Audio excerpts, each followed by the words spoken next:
Hello! Hi అండి. అందరూ ఎలా ఉన్నారు? Welcome to Lakshmi's life style. ఇంకా తొలి ఏకాదశి కదండీ! మొన్న తొలి ఏకాదశి చిన్న వీడియో పెట్టాను కదా! లాంగ్ వీడియోలో చూద్దాం. పూజ అయితే ఎలా చేసుకున్నామో ఏంటో, ఏం ప్రసాదాలు వండామో చూద్దాము. పూజ అయితే ఇలా చేసుకున్నాను.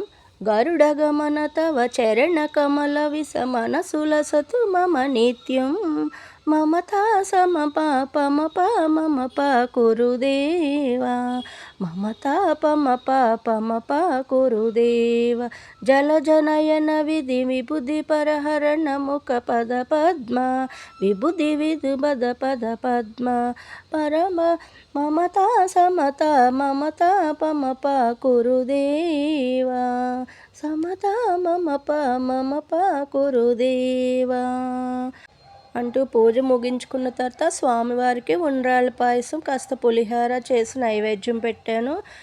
ఇంకా మార్నింగ్ అయితే కనుక 6 గంటలకే లేచి శుభ్రంగా పనులన్నీ అయిపోయిన తర్వాత ఇంటికి శుభ్రంగా మామిడాకులు కట్టుకున్నాను ముందు రోజు నైటేను.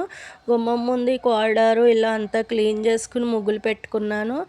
తులసి అమ్మవారి దగ్గర కూడా ఇంకా అంతా ముందు రోజే శుభ్రంగా కడిగేసుకుని అమ్మవారిని ఆ కుండి అదిను అలా పుష్పాలతో అలంకరించుకుని ఇక్కడ కూడా పూజ చేసుకున్నాను. పూజ అంతా అలా ముగించుకున్నాను. ప్రసాదాలు అయితే అలా పెట్టాను. ఇంకా పిల్లలైతే ఈ ఉండ్రాళ్ళ పాయసం మాకు అలవాటండి. తొలి ఏకాదశి రోజున వండుకోవడం అది ఇప్పుడు పిల్లలకి నచ్చట్లేదు, వాళ్ళు సరిగా తినట్లేదు. అందు గురించి వాళ్ళ కోసం అయితే ఇలా గులాబ్ జామున్ స్వీట్ చేశాను. ఎప్పుడూ ఉండే రౌండ్ స్టైల్ కాకుండా ఈసారి ఇలా బుల్లెట్స్ లాగా కొంచెం కోలగా చేశాను గులాబ్ జాముని. పిల్లలకి గులాబ్ జామ్ అయితే అలా చేశాను. ఇంకా మా కోసము మార్నింగ్ చేసిన ప్రసాదం రెసిపీ అయితే కనుక ఒక గ్లాసు వరిపిండికి 2 గ్లాసులు నీళ్లు పెట్టి ఆ నీళ్లు మరుగుతున్నప్పుడు ఈ గ్లాసు పిండిని అందులో పోసి ఉప్పేయాలి. అంటే ఉప్పడం అంటే నీళ్ళలో పోసి తిప్పేయడము. అందులో కొంచెం ఉప్పు వేయాలి. అది చాలా మగ్గిన తర్వాత ఇంకా గ్యాస్ కట్టేసి చపాతీ పిండి మాదిరిగా వస్తుంది. ఆ ఉండని ఇలా చిన్న చిన్న బాల్స్లా చేసుకోవాలి.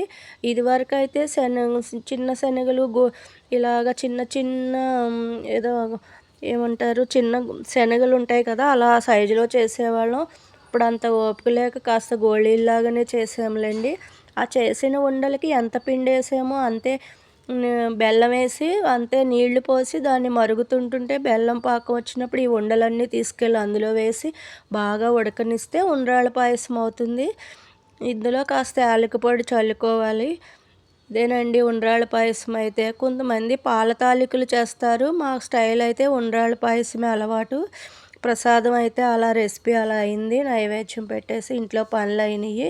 ఇంకా ఎప్పుడు కొత్త చీర కూడా కట్టుకునే అలవాటు ఉంది. ఈ కాటన్ చీర అయితే మొన్న ఊరు నుండి భీమవరం నుండి తెచ్చుకున్నాను. ఈసారి కాటన్ చీర అయితే వేసుకుని ఇప్పుడు గుడికి వెళ్ళి బాబావారి దర్శనం తీసుకుని వారి ఆశీస్సులు తీసుకుని వద్దామని అనుకుంటున్నాను. ఇంక ఇవాళకి ఇదేనండి. లైక్ చేయండి, షేర్ చేయండి. Thank you. బాయ్.